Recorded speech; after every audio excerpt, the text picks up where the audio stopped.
అధ్యక్ష సోషల్ మీడియాలో ఆడవాళ్ళ మీద మీరు సభ నడపండి అధ్యక్ష, మీరు సభ నడపాలి. మీరు వాయిదా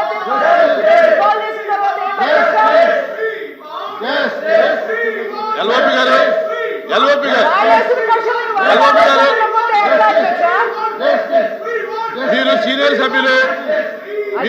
సభ్యులు ప్రతిపక్ష నాయకుడిగా ఉన్నారు, మీకు రూల్స్ తెలుసు, ఎన్నో సమావేశాలు చూశారు. ఒక్కసారి వాయిదా తీర్మానం తిరస్కరించిన తర్వాత ఎలా చేయాలనే విషయం మీకు కూడా తెలుసు. వేరే ఫార్మెట్ లో రండి, వేరే ఫార్మెట్ లో వస్తే మేము ఎలా చేస్తాం. దయచేసి మీ సభ్యులు కూర్చోమనండి ప్లీజ్, సభ జరగనివ్వండి. ఇది మంచి పద్ధతి కాదు.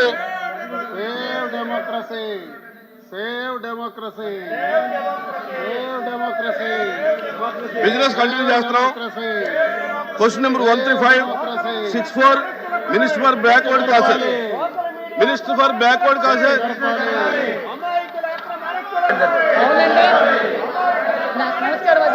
అవునండి, వెనుకబడిన తరగతుల సంక్షేమం మరియు అభివృద్ధిపై దృష్టి పెట్టేందుకు ప్రభుత్వం కట్టుబడి ఉంది. ఈ లక్ష్యం సాకారం చేసే దిశగా గ్రూపుల వారీగా సామాజిక వర్గ లక్ష్యంగా చేసుకుంటూ వివిధ కార్యక్రమాలు పథకాల నిమిత్తం చరిత్రలో ఎప్పుడూ లేని విధంగా 39,007 కోట్ల రూపాయలను కూడా మంజూరు చేయడం జరిగింది. వివిధ ఇతర విషయాల పాటు ప్రస్తుత 24-25 ఆర్థిక సంవత్సరంలో ఆంధ్రప్రదేశ్ వెనుకబడిన తరగతుల సహకార ఆర్థిక సంస్థ కోసం పథకాలు అమలు చేస్తున్నాం. ఎన్బీసీ ఎఫ్డీసీ పథకాల కింద 2,227 మంది బీసీ లబ్ధిదారుల ప్రయోజనం కోసం 207.90 కోట్ల వ్యవధితో వివిధ ఆర్థిక సహాయ పథకాలు అమలు చేయాలని ప్రతిపాదించాం.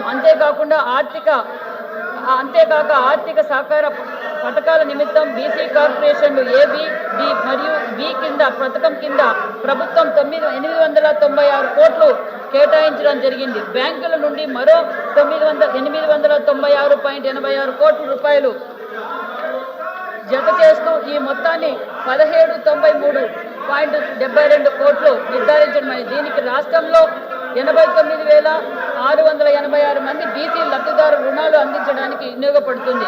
సి పైన పేర్కొన్న రుణాలు ఎన్బీసీ ఎఫ్డీసీ ద్వారా కింద పథకాలు ఇస్తున్న సబ్సిడీకి 61 కోట్లు మరియు ఆర్థిక సహాయ పథకాల కింద 896.86 కోట్ల మొత్తం సబ్సిడీ 957.86 కోట్లు నిర్ధారించడమైంది. అధ్యక్ష,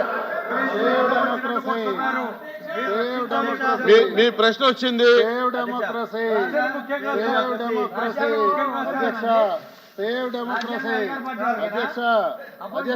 question number 13589 minister for finance.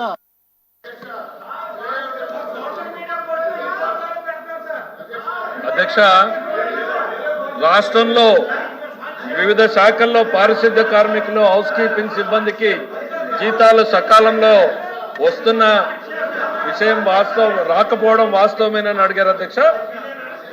ఇది చాలా మంది ప్రభుత్వంలో వివిధ శాఖల్లో పనిచేస్తూ ఉన్నారు, వాళ్ళకి సకాలంలోనే జీతాలు చెల్లించబడతా ఉన్నాయనేటువంటిది సభ్యులకు స్పష్టం చేయదలుచుకున్నాం అధ్యక్ష. కాకపోతే గత 5 ఏళ్ల కాలంలో అనేక సార్లు చిన్న స్థాయి ఉద్యోగులైనటువంటి ఈ పారిశుద్ధ్య కార్మికులకు జీతాలు ఇవ్వడంలో అనేక ఇబ్బందులు తలెత్తినటువంటి విషయం ప్రభుత్వం లోతుగా పరిశీలించిన తర్వాత అర్థమైంది అధ్యక్ష. ఈ ప్రభుత్వం వచ్చిన తర్వాత జూన్ నెల నుండి వారికి ఎటువంటి అడ్డంకులు లేకుండా సకాలంలో వారికే కాదు ప్రభుత్వంలోని ఉద్యోగులందరికీ కూడా 1వ తారీఖున జీతాలు పడేలాగా ఆర్థిక శాఖ తరఫున ముఖ్యమంత్రి గారి ఆదేశాల ప్రకారం 1వ తారీఖు జీతాలు పడేటట్టు తీసుకుంటున్నాం అధ్యక్ష. రామ్మోహన్ రెడ్డి గారు. వివిధ గురుకుల పాఠశాలలు, అదేవిధంగా ప్రభుత్వ ఉన్నత పాఠశాలలు, అదేవిధంగా వివిధ సంస్థల్లో పారిశుద్ధ్య కార్మికులు, అదేవిధంగా సెక్యూరిటీ గార్డ్స్ పనిచేయడం జరుగుతుంది అధ్యక్ష.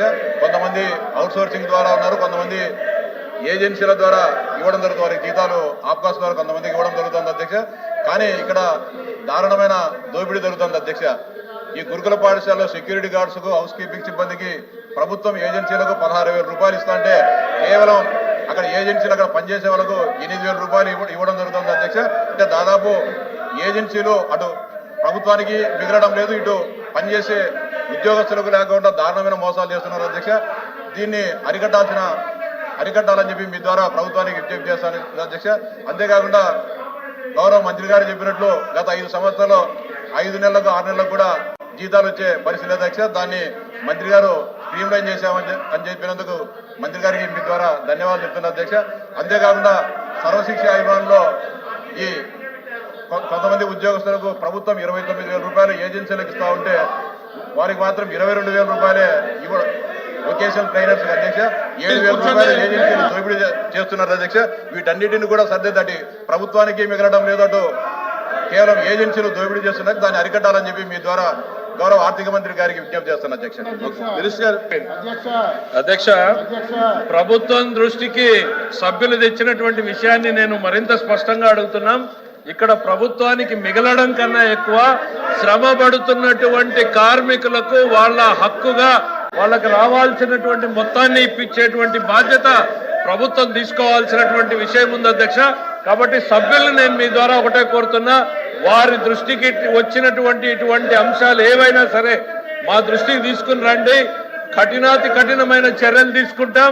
తప్పకుండా ఆ పేద శానిటేషన్ వర్కర్స్ ఎవరైతే ఉన్నారో వాళ్ళకి పూర్తి స్థాయిలో వాళ్ళకి రావాల్సినటువంటి జీతభత్యాలు దక్కేలాగా ప్రభుత్వం చర్యలు తీసుకుంటుందనేటువంటిది సభ ద్వారా మీ ద్వారా సభ్యుల దృష్టికి తీసుకెళ్తున్నారు అధ్యక్ష. వారే కాదు, ఏ ఇతర సభ్యుడైనా కానీ ప్రభుత్వం దృష్టికి తీసుకురండి, వాటిని సరిదిద్దుతామనేటువంటిది తెలియజేస్తున్నారు అధ్యక్ష. Question number 13563 municipal backward classes welfare అధ్యక్ష. Madam BC welfare minister. చర్చ జరపండి అధ్యక్ష. నమస్తే అధ్యక్ష.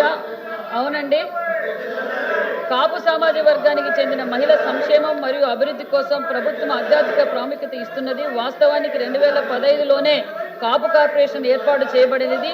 24-25 ప్రస్తుత ఆర్థిక సంవత్సరం కాలానికి 4,652.49 కోట్లు భారీ బడ్జెట్ ప్రభుత్వం కేటాయించింది. దీని నుండి కాపు మహిళల అభివృద్ధి మరియు సంక్షేమం కోసం దాదాపు 3,000 కోట్లు కేటాయించడానికి కూడా అమలు పరుస్తున్నాం. మూడో క్వశ్చన్, అవునండి, కాపు మహిళల సహాయం అందించడానికి 1924 కాలంలో కాపు నేస్తం అనే పేరు మీద పథకాన్ని అమలు చేయడం జరిగింది. కానీ వాళ్ళు ఎన్నికల ప్రచార సమయంలో సంవత్సరానికి 2,000 కోట్లు అంటే 5 సంవత్సరాలకి 10,000 కోట్లు నిధులు ఇస్తామని చెప్పి ప్రజలను మోసం చేసి కాపులను మోసం చేసిన ప్రభుత్వం గత ప్రభుత్వం మనం తెలియజేస్తూ మరి 2,044 కోట్లు మాత్రమే కాపు కార్పొరేషన్ కాపు నేస్తం అనే విషయాన్ని కూడా మీకు తెలియజేస్తున్నాను. ఈ ప్రశ్న కూడా అపోజిందే, మీరు సప్లిమెంటరీ అడగకపోతే వెళ్ళిపోతుంది.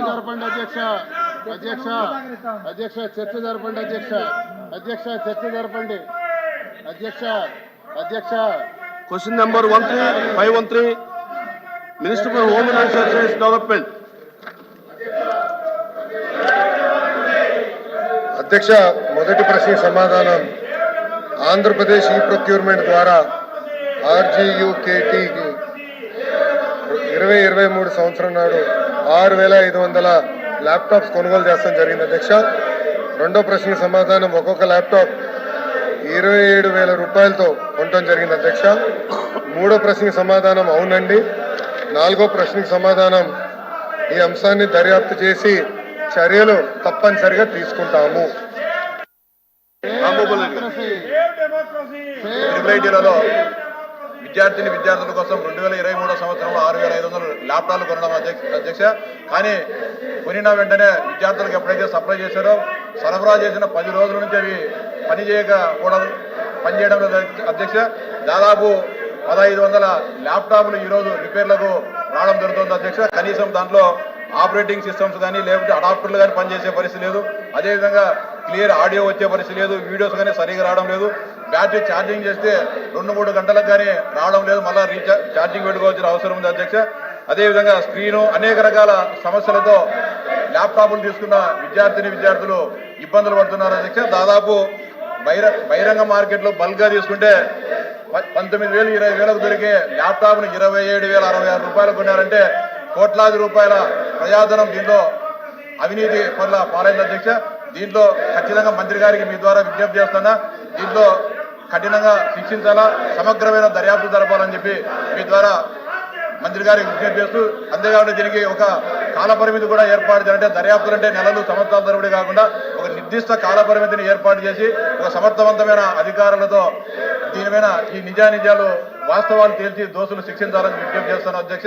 అంతేకాకుండా త్రిపుల్ ఐటీలో అనేక రకాలైన సమస్యలు ఉన్నాయి. వాటన్నిటిపైన కూడా మంత్రి గారు దృష్టి సారించి విధ్వంసమైన త్రిపుల్ ఐటీలను కూడా గాడిలో పెట్టాలని చెప్పి మీ ద్వారా మంత్రి గారికి విజ్ఞప్తి చేస్తాను అధ్యక్ష. కూర్చోవాలి.